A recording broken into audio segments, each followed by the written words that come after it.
1909년 10월 26일 오전 9시, 마침내 이토가 탄 열차가 하얼빈역에 도착했다.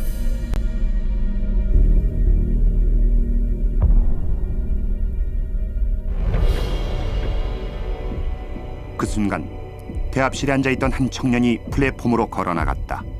신문기자로 위장한 안중근이었다.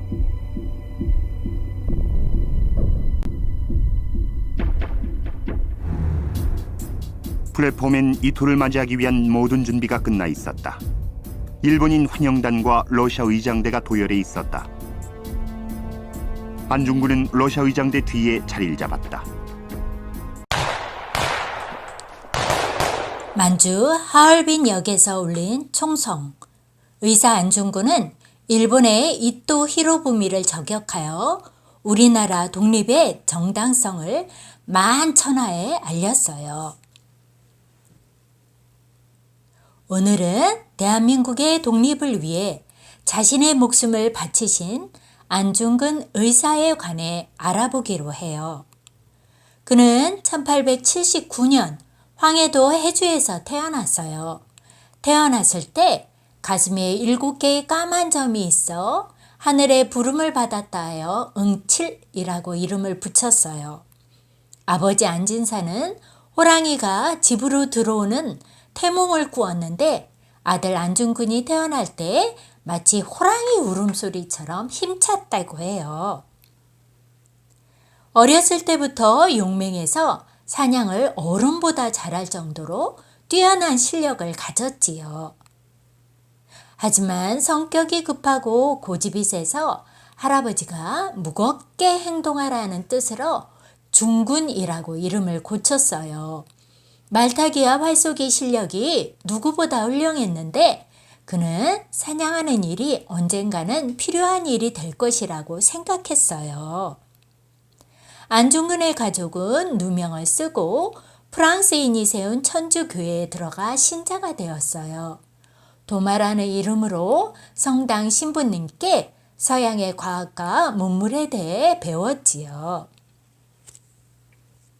그 당시 우리나라는 힘이 없어 일본의 간섭을 받았는데 어느 날 일본은 우리나라 왕비를 칼로 찔러 죽이는 끔찍한 일을 저질렀어요. 안중근은 힘이 없는 나라를 살리려고 교육의 중요함을 느끼고 학교를 세워 배움에 목말라하는 많은 학생들을 가르쳤어요. 안중근의 명언 중에 하루라도 책을 읽지 않으면 입에 가시가 돋는다는 말은 나라의 주인이 되기 위해 공부를 게을리하지 말라는 말씀이지요. 그는 일본군의 눈을 피해 의병 활동을 하며 일본 수비대를 공격하기도 하고 독립의 필요성을 강연했어요. 후에 러시아의 블라디보스톡으로 가서 독립의 뜻을 같이 하는 사람들이 모여 의병 활동을 펼쳤어요.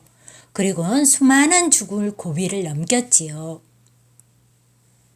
조국의 독립을 위해 동지들과 함께 손가락을 잘라서 혈서를 쓰며 단지 동맹을 맺었어요. 어느 날 신문을 본 그는 이토 히로부미가 하얼빈에 온다는 기사를 보았어요. 그는 우리나라 군대를 강제로 해산시키고 죄 없는 사람을 죽인 사람이에요. 안중근은 동료들과 함께 이토 히로부미를 죽일 계획을 세웠어요. 그리고 그 계획이 꼭 성공할 수 있게 하느님께 오랫동안 기도했어요. 1909년 10월 26일 아침 9시 30분 드디어 하얼빈역에 기차가 도착했을 때 안중근은 이토 히로부미를 향해 방아쇠를 당겼어요. 이토는 안중근이 쏜 총에 죽고 말았어요. 안중근은 체포될 때 코레아 우라 대한민국 만세라고 말하고 늠름하고 당당한 모습을 보였어요. 일본은 그가 한 행동을 테러라고 말했지만 세계의 신문들은 안중근의 행동을 높게 평가했어요. 그는 감옥에서 동양 평화론, 즉 대한민국, 일본, 중국 등이 함께 동양의 평화를 위해 협력해야 한다고 알렸지요. 그의 모습에 감동한 일본 간수들은 그의 인품을 훌륭하게 생각하고 존경했다고 해요.